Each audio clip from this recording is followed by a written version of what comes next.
ایک دن میں کتنے سجدے نہیں کرتے. ہمیں رب ذوالجلال کی بارگاہ میں جھکنا چاہیے. جھکنا رب کی بارگاہ میں ہے، اور جو رب کی مخلوق ہے ہم نے اس مخلوق خدا کو راضی رکھنا ہے.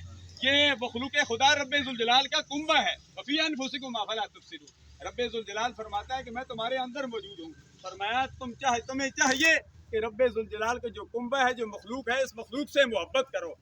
ہماری زندگی کا مقصد یہی ہے، حقوق اللہ اور حقوق العباد. حقوق اللہ کی پاسداری بھی کرو، حقوق العباد کی بھی پاسداری کرو، تاکہ دنیا میں بھی کامیاب ہو جاؤ، آخرت میں بھی کامیاب ہو جاؤ. مرحوم دنیا سے چلا گیا.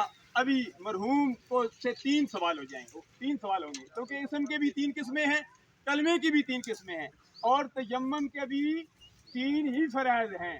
اور جو ابھی سوال بھی کیے جائیں گے وہ ابھی 3 ہی کیے جائیں گے. نماز جنازہ پر کسی سے وضو نہ وضو ہمیں کرنا چاہیے، لیکن اس موقع پر میں آپ کو یہ ضروری سمجھتا ہوں. آپ کو الحمدللہ سارے مسائل آتے ہیں، سوشل میڈیا کا دور ہے، لیکن میں ضروری سمجھتا ہوں 1 منٹ میں آپ کو تیمم کا طریقہ کار بتا دوں. نماز جنازے میں تیمم میں 3 فرائض ہے. اگر وضو کا خلیفہ تیمم ہے. تیمم سے سب سے پہلے نیت کرنی ہے. میں نیت کرتا ہوں پاکی حاصل کرنے کے لیے.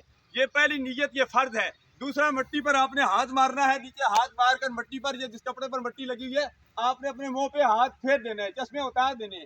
تیسرا تیمم کا فرض یہ ہے، انگوٹھی اتار دینی ہے. چوڑیاں ماں بہنوں کے لیے تو چوڑیاں اتار دینی ہے، گھڑی اتار دینی ہے، اور اپنے ہاتھوں کو کوریوں سفید پیچھے تک کرنا ہے. نیچے ہم نے 3 انگلیوں کے نیچے دائیں ہاتھ کے نیچے اپنے بائیں ہاتھ کی 3 انگلیاں نیچے رکھ لی ہیں. یہی فکر دعوت اسلامی دیتی ہے. مدنی چینل پر بھی یہی فکر دی جاتی ہے، یہی مسائل بتائے جاتے ہیں. جامعہ حقانیہ ظاہر العلوم میں بھی یہی مسائل بتائے جاتے ہیں.